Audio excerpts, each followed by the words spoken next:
Hi, this is Kendall Boyson, professional life and recovery coach, and you're listening to Encouragementology, the practice of instilling hope. Hi there, thanks for joining me. On this show, we are cleaning out the junk drawer of life and organizing the chaos before it becomes chaotic. What's that? Too late, you say? Never. Don't throw in the towel and keep piling it up like hoarder style. Take charge and admit to yourself enough is enough. You deserve peace, joy, and happiness, and wading through emotional and psychological clutter is unnecessary and counterproductive. Make a to-do list, and let's get started on Plan B, personal freedom. As you sit here today, let's identify where the chaos is coming from. Everyone is different, in different situations, and at different stages of their lives. Try to rise above, gaining a new perspective of the bigger picture. I love to actually visualize this exercise. Feel yourself floating up over your life and looking down. Everything naturally gets smaller as the angle is wider and more of the pieces and parts come into view. You know what a mouse maze looks like from an aerial view. Imagine yourself looking at your life in this manner. Where are you suffering the greatest assault on your day-to-day? You might be quick to say something like, work. I don't like my job. But I have to work to pay the bills, so I guess I just have to accept it and move on. That brushstroke review would be too broad. Just the same, you could pinpoint a single instance like a splinter, which is small but causing some great pain. Focusing all your energy on this one offender will prevent you from seeing other outside influences that could be causing stress. Now, you see, you have the parameters. Nothing is as it has to be.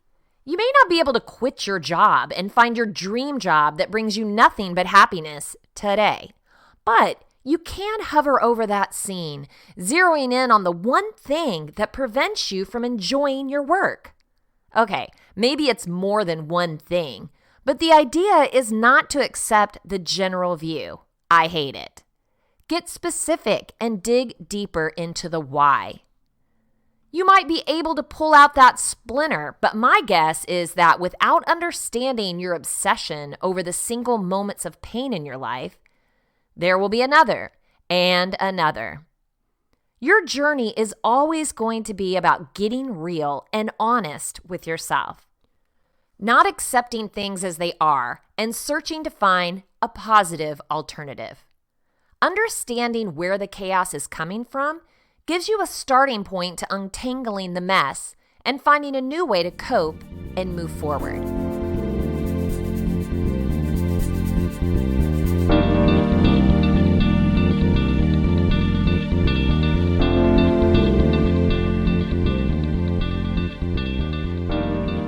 For many of us, we want our lives to settle down and for things to run smoothly. But week after week, month after month, year after year, while there are many different players and different facts, it's always the same story. Our lives are chaotic. Here are 7 reasons we might be creating chaos-filled lives from Bonnie for livealifeyoulove.com. See if one or more of these things rings true for you. Number 1, it's your story. What story you tell is important. Let's think about this scenario as a way to describe its importance. So, you connect with an old childhood friend on Facebook. You're happy to be connected to them, but soon regret the connection. They are steeped in stories about their unfortunate luck. Surgeries botched, health problems galore, failed romance upon failed romance. They have nothing but tales of woe, and yet surprisingly, their other posts are gratitude related. Clearly, they know something about counting their blessings, But more often than not, they talk the talk, but they don't walk the walk.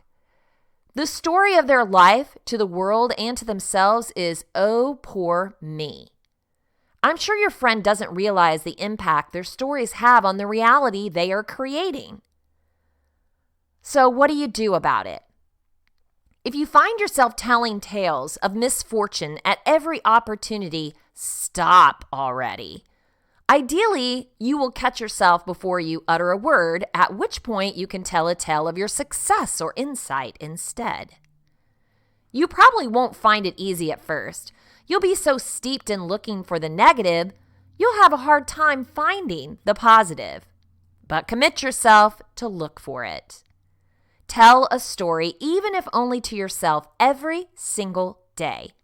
That includes something wonderful that happened during your day. It doesn't have to be big. I really enjoyed my shower today.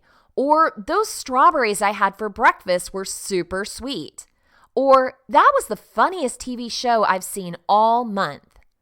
The more you practice, the more you'll tell. The more you practice, the more you'll have to tell.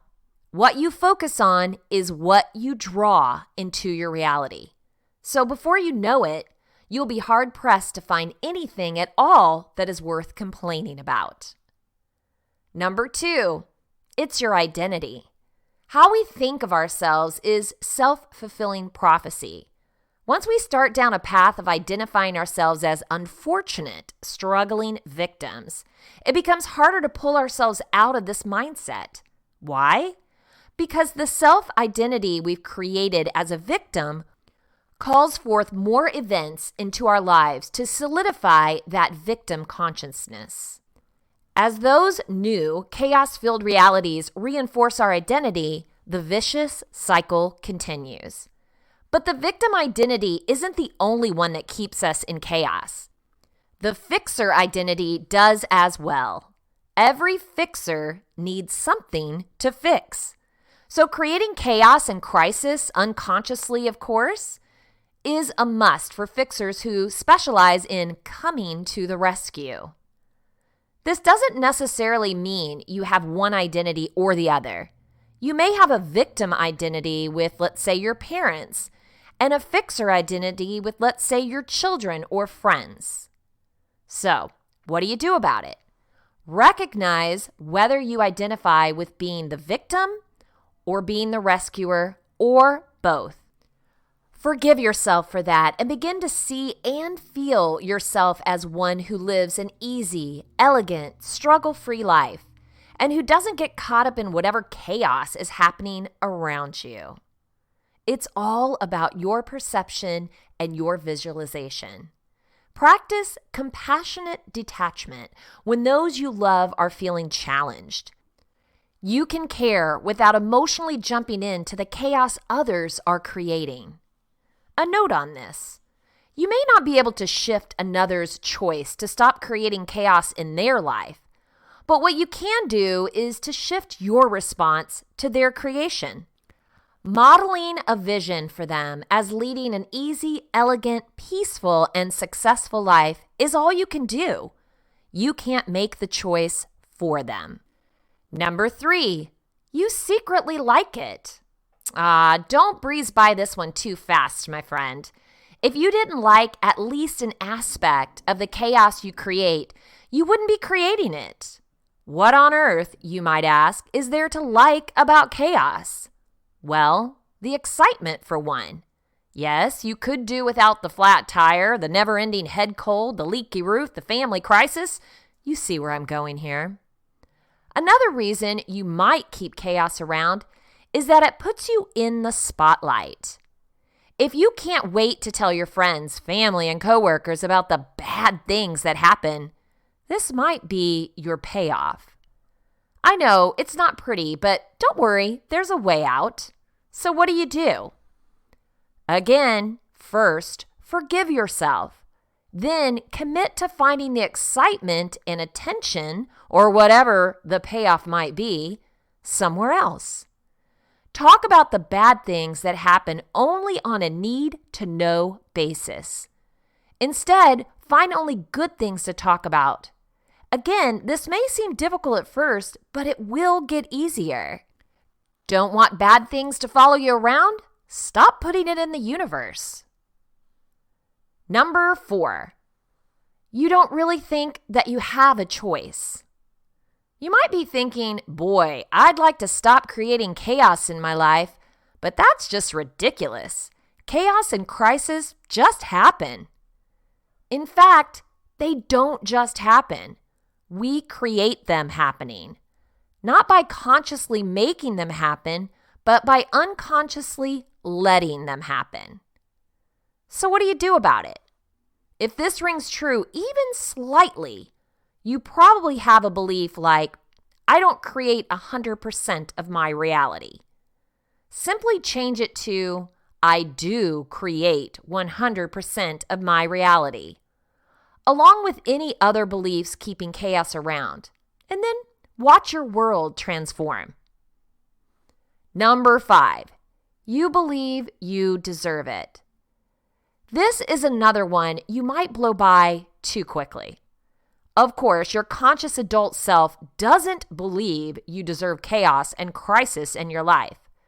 But there may be a part of you, perhaps the part of you that is still only 5 years old, that believes you don't deserve ease, elegance, joy, and peace. So what do you do about it? Change your belief. The belief might be, I don't deserve a wonderful, magical life. If that's your belief, change it to, I do deserve a wonderful, magical life. Belief changing is much easier than you might imagine, and you'll be amazed at how quickly your reality will respond. Say it and claim it. Number 6, you have nothing to replace it with. Let's face it, if you take away the chaos from your life, you might be left with your same old boring life. Again, this is probably not a conscious motivation.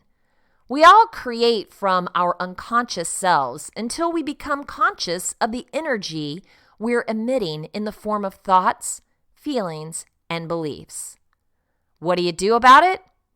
Begin to dream. Create some positive, exciting realities so you won't need chaos to fill the void. The simple act of imagining some positive futures will help diminish the energy that currently goes into creating chaos. What if you don't know what to dream? No worries. Start with knowing how you want to feel. How will peace feel? Safety, joy, abundance, success.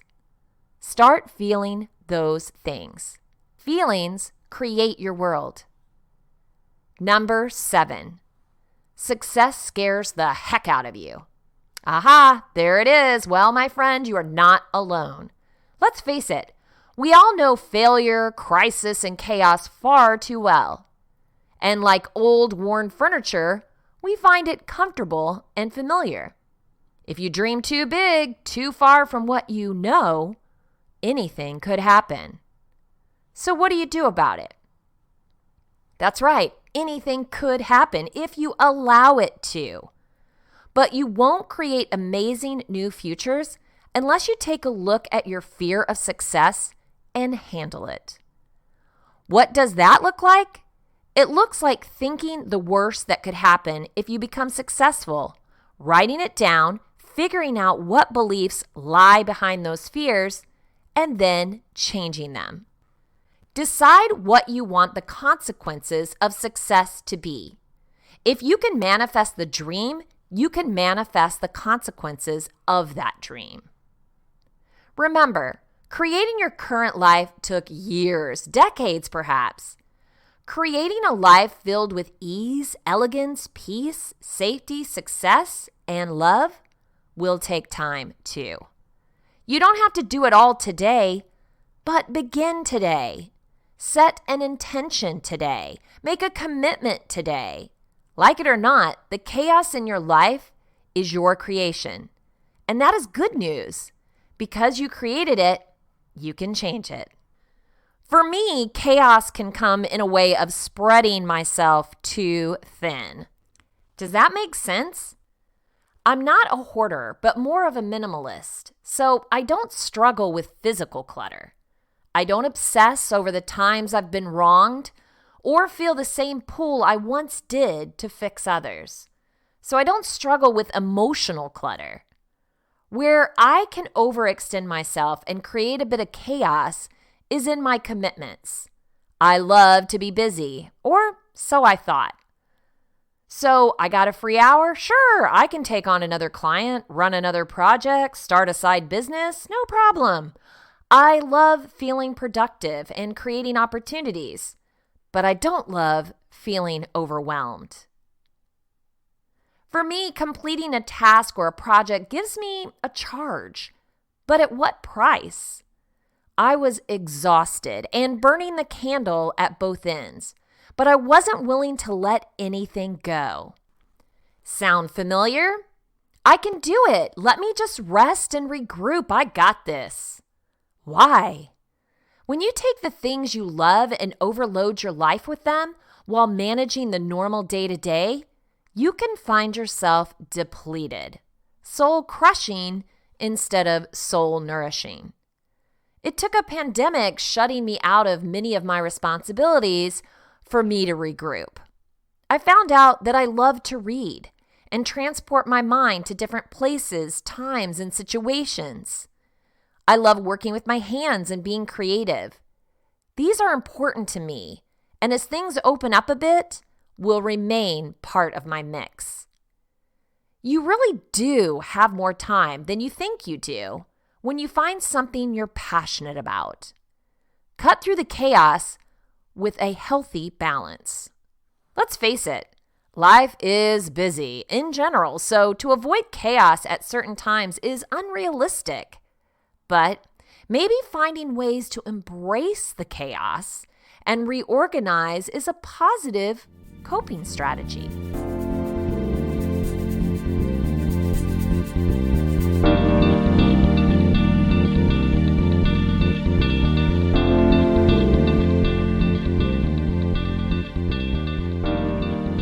Bob McGlanney is the author of the Washington Post bestseller, Embrace the Chaos, which is about learning to move forward in times of change and uncertainty.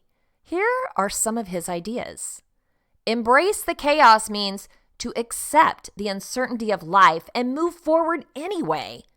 Take action despite not knowing how things will turn out. To stop overthinking, stop overanalyzing, stop trying to predict. To go ahead, take action, move forward in life, move forward in a new career, take new action, start a new business, get into a new relationship, and stop overthinking whether or not it will work.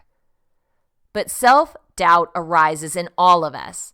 No matter how strong we might be, the question of why always comes up. Why should I embrace the chaos?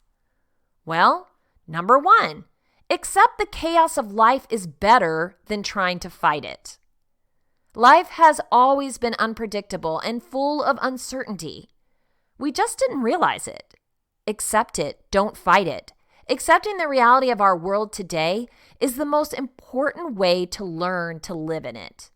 Let go of your ego. Let go of trying to force order and perfection to an imperfect life full of ups and downs and uncertainty. Often, stress, anxiety, and tension occur when you fight hard to change something you cannot change. You can't control the chaos. You can only change you, your thoughts, and your actions. And that's really good news, to focus on what you can control, you. Number two, you cannot predict the future. Uncertainty about how things will turn out tomorrow holds a lot of us back from pursuing our life ambitions, relationships, or business ideas. We waste so much time trying to make sure the path we take is the right one, when the reality is there is no right path, just the one you're on. No one knows what's going to happen tomorrow. That's a good thing. In some respects, because the walls around us are malleable and move constantly. You and I have just as good a chance as anyone else at success and happiness. Stop trying to figure out the future and create moments by working towards your purpose in the here and now. This moment, right now, is the only one you can be certain of. Number 3, you will feel better doing than not doing. Taking a step forward in any direction makes you feel like you have some level of control over your life. When you take action, you stop overthinking and get less anxious because, in some sense, you are creating your own future in the here and now. You get a rush when you're consumed with activity geared towards pursuing a goal, despite how tough that goal is. You feel like you're in charge again because you are, of your thoughts and your actions. The positive energy generated by the movement of hands and body in a forward motion towards the pursuit of a higher purpose, a lifelong trip, a business goal, or to raise a child, is often what keeps us energetic, youthful, and feeling alive. Number 4, one thing always leads to another. Like a stone thrown into a pond of water, somehow one tiny little step forward puts in motion other pieces, rippling away, leading you to places, people, and opportunities that you can never imagine. You didn't get to where you are right now by your perfectly laid out plans years ago. So many of us arrived where we are through the zigzag motion of life, through stepping stones that were laid out all over the place. Some of the greatest things in your life right now came to you by chance, randomness, and luck. Number 5, you will become a better person, faster, stronger, leaner, sharper. The mind is a muscle, and like any muscle, sometimes the mind needs resistance and tension to grow and develop as much as it needs nourishment and positive energy. Use the chaos of life to learn and develop. Adversity forces you to dig down deep inside you, rediscover your inner strength, or to fire synapses in your brain that creates new learning opportunities. Moving forward in uncertainty forces the potential energy that is already within us to come out. Number 6, you are resilient and know how to adapt. Trust yourself. You don't know what real strength lies within unless you are put in a situation that forces you to bring it out. You have an innate ability deep within to adapt and improvise to your new environment. You can handle it because your DNA has gone through a history of difficult times and has progressed ever since. As human beings, we have this awesome ability to persevere in really difficult times with nothing more than what you've been given, an able body and a strong mind. The resiliency inside of all of us is dormant but kicks in when you move forward in life. Number 7, you are meant for bigger things. Within each one of us lies a potential for great things. Think about the possibility of becoming who you really want to be. A better parent, a more successful business person who creates jobs for many, a better spouse or partner, or simply contribute more to society. This great person will never be realized unless you take steps to move forward in life and do something different, to accept the chaos and move forward anyway. All of us are meant to create a positive impact on all those around us in a unique and special way. Number 8, chaos forces us to clarify what's really important and what's not. When you embrace the chaos and move forward in life, you get crystal clear as to what makes you fulfilled, more satisfied, and ultimately happier. Self-discovery and self-realizations happen during the moments of confusion, clutter, and consistent complexity when you're feeling lost and heading for trouble. That's when your mind gets really clear as to what's the most important thing you want out of life. Because the mind cannot focus on all the things, your mind suddenly awakens and hones in.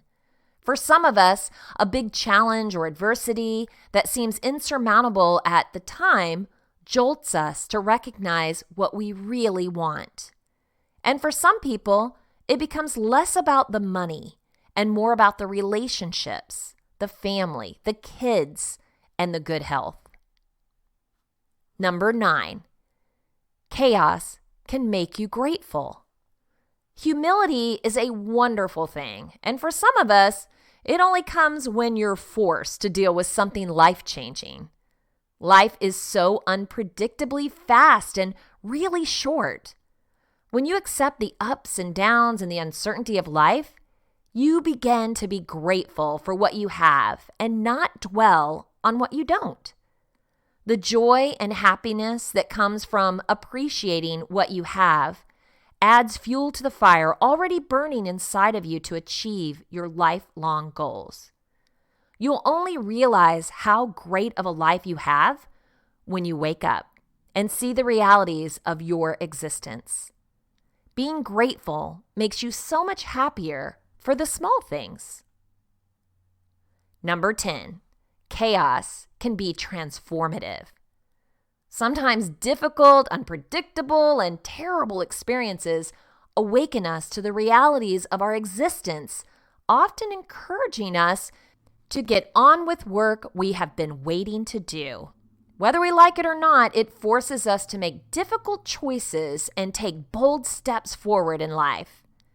And we might have to go through these difficult times in order to truly transform into the kind of person we want to become. Once you actually embrace uncertainty and go ahead with a life goal or a relationship, you begin to change, discovering new things about yourself. You begin to value different things in life, to have deeper, richer conversations with friends, colleagues, and family, to find real meaning and joy in the smallest things. Like a caterpillar, you transform into a butterfly.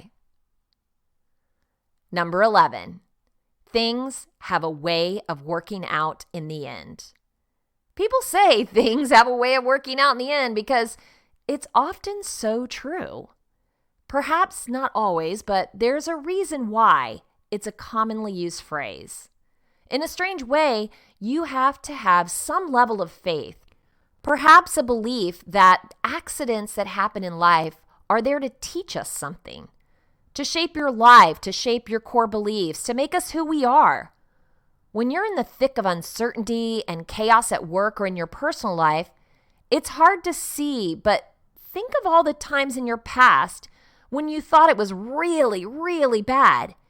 And maybe it was, but often it isn't as bad as we think it is, and things work out.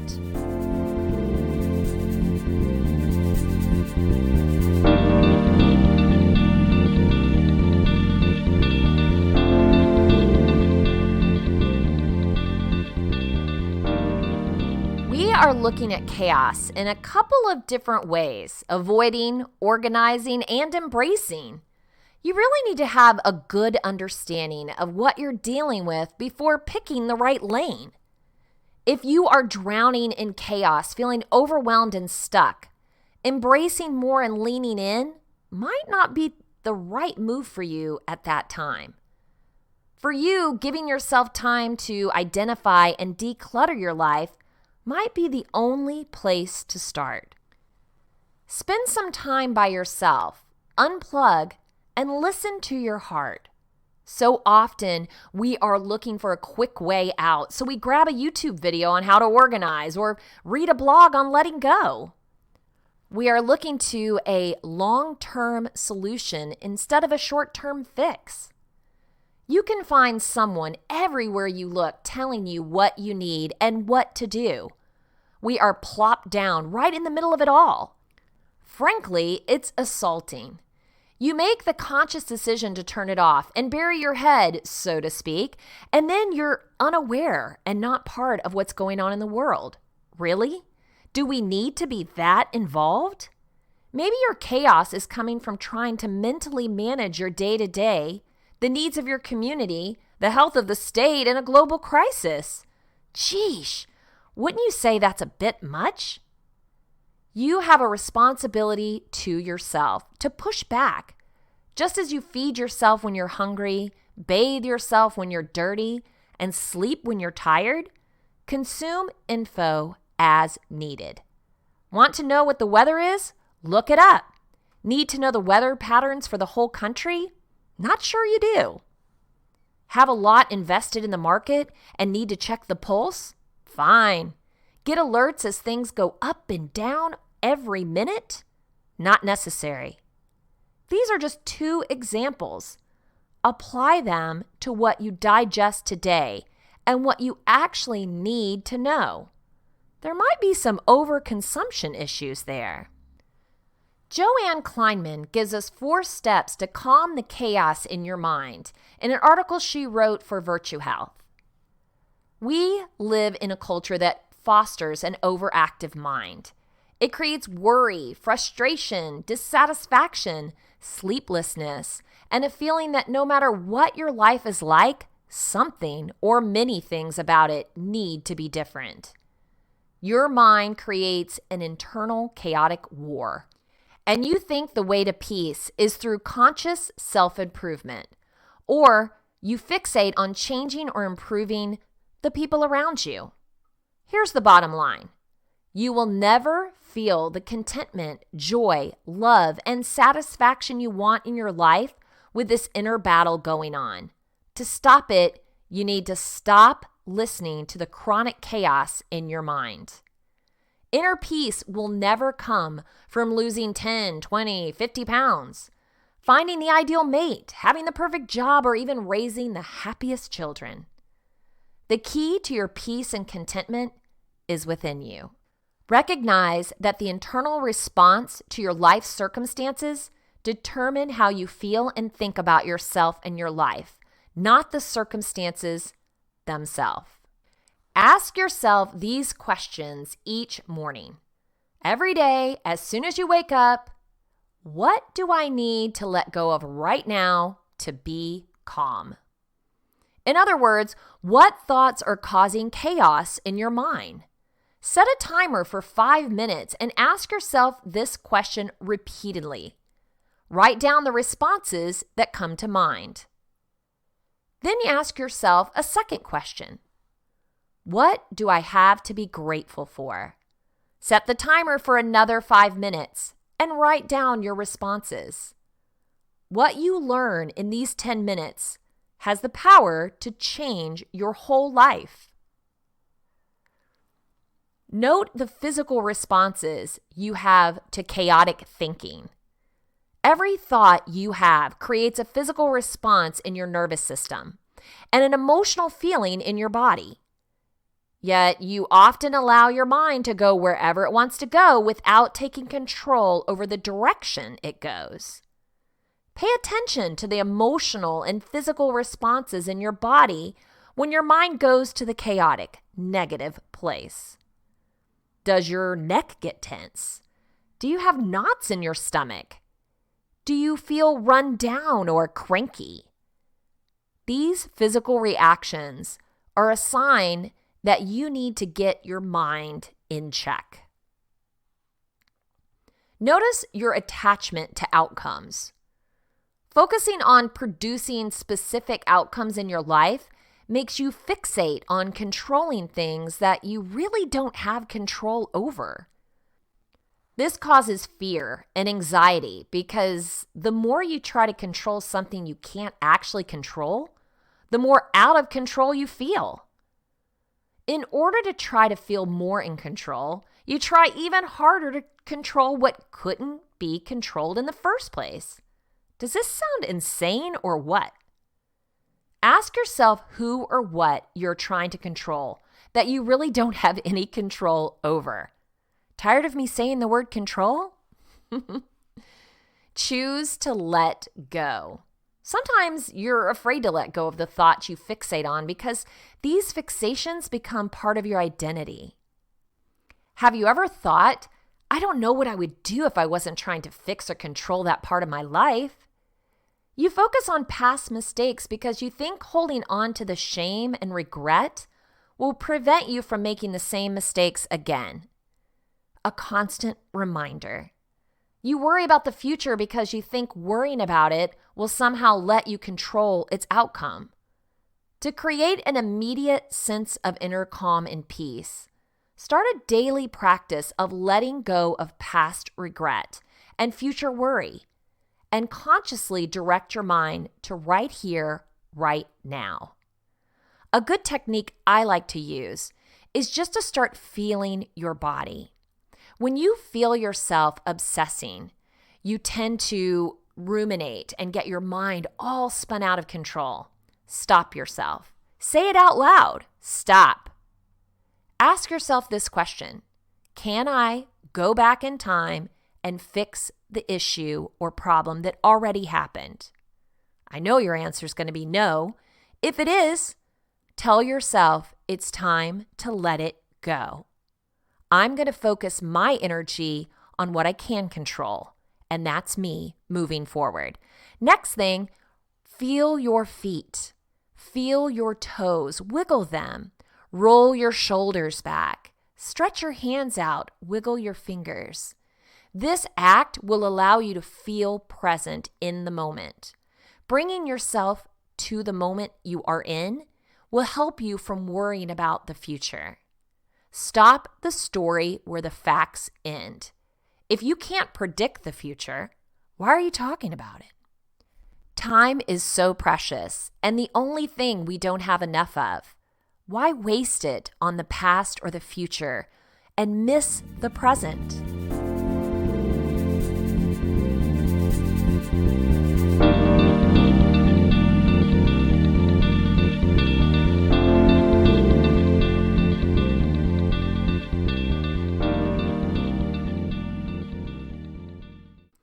If you want to share encouragementology with a friend who needs to know they are not alone in this journey of self-discovery, you can visit encouragementology.com or anywhere you stream your content to receive this episode and all others. Follow us on Facebook for additional encouragement throughout the week. So I challenge you, find the root of chaos in your life to treat the symptoms appropriately. Let go, lean in, or reroute to get time and space to include joy and peace. You have choices, so choose wisely. I know you can do it. Thank you for listening to Encouragementology with Kendall Boyson, where we find positive ways to handle some of life's challenges. I stumbled through until the path was clear.